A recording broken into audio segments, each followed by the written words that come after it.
ಒಂದಿನ ವೈಕುಂಠದಲ್ಲಿ ಶ್ರೀಮನ್ನಾರಾಯಣ ಮಲಗಿದ್ದ. ಹೊರಗಡೆ ಗರುಡ ದೇವರು ಕೂತ್ಕೊಂಡಿದ್ರು. ಅವ್ರ ಪಕ್ಕ ಒಂದು ಪುಟ್ಟ ಗುಬ್ಬಚ್ಚಿ ಕೂತ್ಕೊಂಡಿತ್ತು. ಅಷ್ಟೊತ್ತಿಗೆ ಯಮ ಬಂದ. ಆ ಗುಬ್ಬಚ್ಚಿನೇ ನೋಡ್ತಾ ಒಳಗಡೆ ಹೋದ. ಗುಬ್ಬಚ್ಚಿಗೆ ಹೆದರಿಕೆ ಶುರುವಾಯ್ತು. ಅಯ್ಯೋ, ಯಮನ್ ದೃಷ್ಟಿ ನನ್ನ ಮೇಲೆ ಬಿದ್ಬಿಡ್ತಲ್ಲ, ನನ್ಗೇನಾಗುತ್ತೆ ಅಂತ. ಗರುಡ ದೇವ್ರು ಹೇಳಿದ್ರು, ನಾನಿಲ್ವಾ, ನಾನೇನೋ ಉಪಾಯ ಮಾಡ್ತೀನಿ ಅಂತ.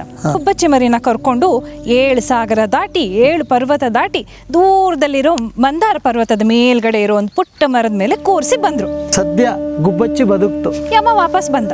ಈ ಕಡೆ ನೋಡ್ದ. ಗರುಡ ದೇವ್ರಿಗೆ ಹೇಳಿದ್ರು, ಏನ್ ಹುಡುಕ್ತಾ ಇದ್ಯಾ ಅಂತ.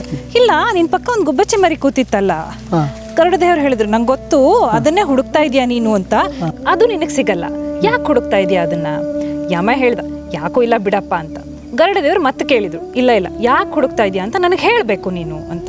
ಯಮ ಅದಕ್ಕೆ ಹೇಳ್ದ, ಏನಿಲ್ಲ, 2 ಗಳಿಗೆಯಲ್ಲಿ ಅದ್ರ ಪ್ರಾಣ ಮಂದಾರ ಪರ್ವತದ ಮೇಲೆ ಹೋಗ್ಬೇಕಿತ್ತು.